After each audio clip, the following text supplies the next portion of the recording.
Okay, so I've never opened a pack of Pokemon cards in my entire life. And I got 2 full art sets of Destined rivals, both of them on pre-order from different places. I got 3 packs from EB Games for, I think they're $9 each. And then I realized after I pre-ordered that there was there was a 4th artwork that I was missing. So I went on to JB Hi-Fi and just got lucky. They still had some available, and that was maybe only 2 weeks ago.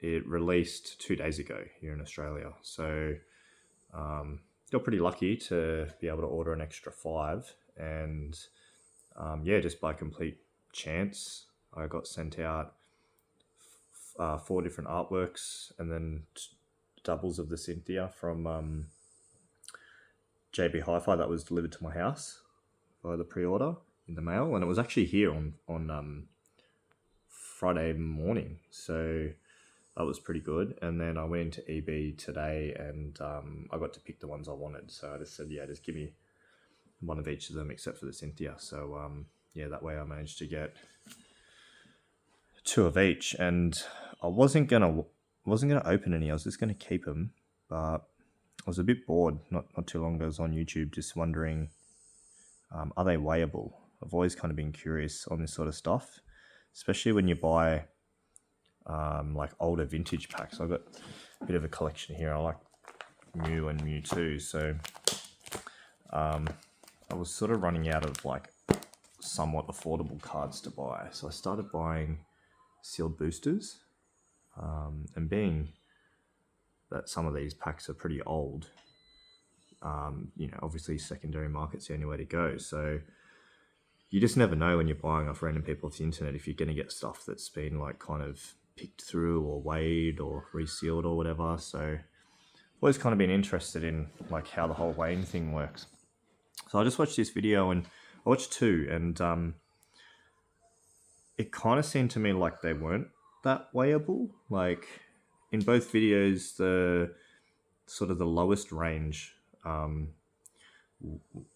you know, weight packs kind of had some of the best cards, but all in all, both guys didn't really do too well out of opening an entire booster box each. So it seemed really mixed. But in those videos, out of both videos and both booster boxes, the highest weight pack was 22.69, and I was just checking my ones out out of curiosity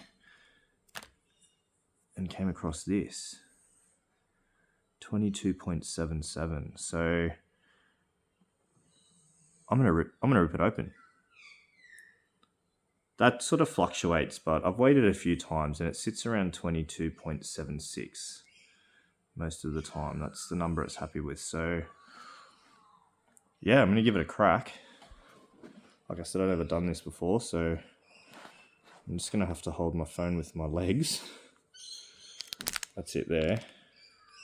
Oh, we're gonna do the whole like off-screen, on-screen thing. I'm not that well organized, but so there we go. We're gonna call it 22.76. Now, that's actually my favorite artwork, that one, so I don't want to butcher it too much. I think what I'll do is flip her upside down, and oh, if I can reach my scissors, try not to cut through any of the cards, but I want to keep the pack nice so I can still put it in my my folder. Imagine cutting through like a $500 Mewtwo or something. Now I don't know how this whole pack trick thing works, so I'm just going to go straight up order. Well, that's in there pretty tight, eh? How do you get this thing out? Now I know why people just rip the things open. Here we go. Alright, that's all of them. So let's see if it actually gets us anything good. I was like, oh, imagine if like that's a god pack, you know, being that heavy. I'll be honest, most of these Pokemon I don't even know. I remember the original ones from when I was a kid. There was 151 of them, so...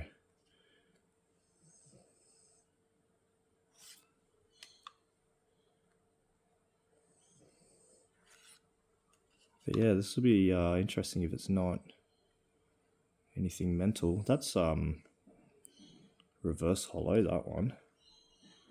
I think that's not very sought after. Oh, there you go. Just a normal energy, not even hollow. So yeah, interesting, man. 0.18. So yeah, by far the heaviest pack, and really nothing of significance in there. I don't think, anyway. I think this one is pretty crap. That's 2 grams. This one here must be real heavy, is it? 2 grams as well.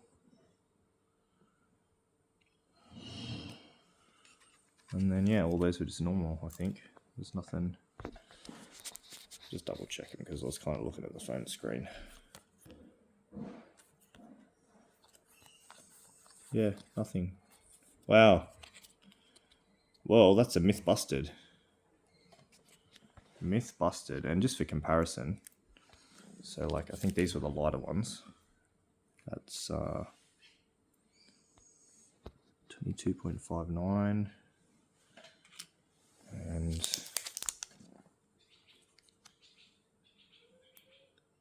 22.6.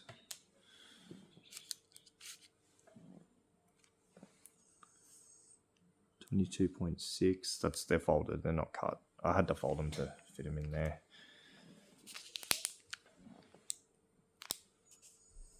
22.64.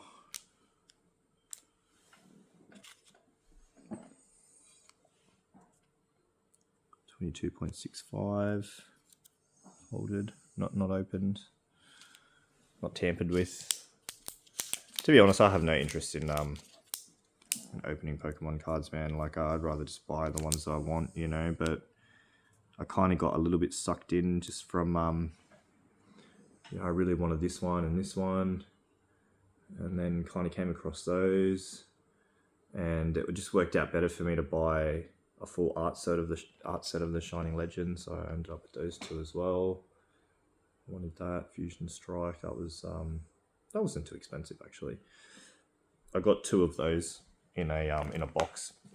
It was actually cheaper just to buy like a Mewtwo battle deck, because it came with 2 boosters sealed, which I think they're like at least $10 each, maybe $20, you know, on eBay.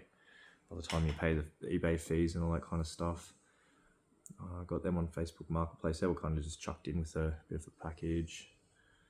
They came from somewhere in Melbourne, I think, but you know, like 100% they've been weighed, or like, you know, someone's opened boosters out of a box, and like once they've kind of hit the good ones. Yeah, so what are we up to? 22.65. So gradually getting heavier, but not drastic, you know. From the lightest to the heaviest, we're talking like just over half a gram. Sorry, 0.05 of a gram, but that one, 22.76. I was like, wow, maybe the whole thing's like... Do you get God packs in English? I don't even know if you get God packs in English, but it was worth it. $9. And yeah, I can probably share this and just show people that maybe weighing your packs and trying to sell them online, and it's just probably not worth it, to be honest. That's not real.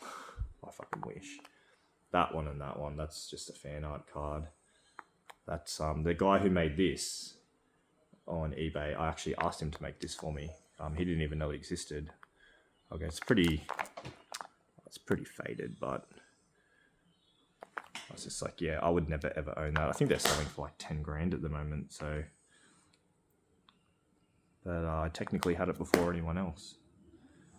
Got a bit of a Japanese collection.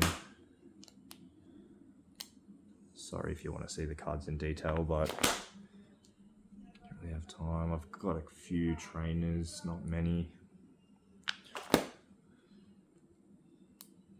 To English. That one's still sealed in the promo packaging.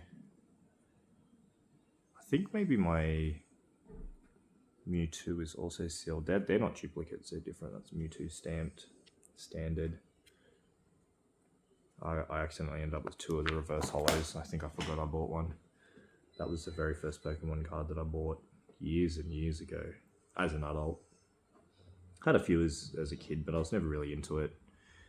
I had a friend who was really, really into it. He was a couple years older than me, so he was just kind of pushing it on me, and I was like, yeah, cool, thanks, man. Oh, appreciate it. Love, it's my favorite. But yeah, lost interest very quickly and gave them away or threw them out, or, you know, like stick them in your bicycle tire to make it sound like a motorbike. Where's the Mewtwo one? I think it is... I can't remember if that's sealed or not. Maybe it's not. It may not be a promo. No, I can't remember. I'm sure I had another promo somewhere still in the packaging. I just got that the other day. That's pretty cool. Armored Mewtwo. Wouldn't mind that in English, but it's pretty pricey. And then here's the English Mewtwo collection. It's filling out pretty nicely. But yeah. So my opinion, probably not weighable, judging by that. Especially not with those larger numbers. I don't know if they're finding a way to you know, make the actual foil packets vary in weight a little bit, or if they're doing it with these cards. I mean, I would think that it's just all on the same card stock, but yeah, there you go. See ya.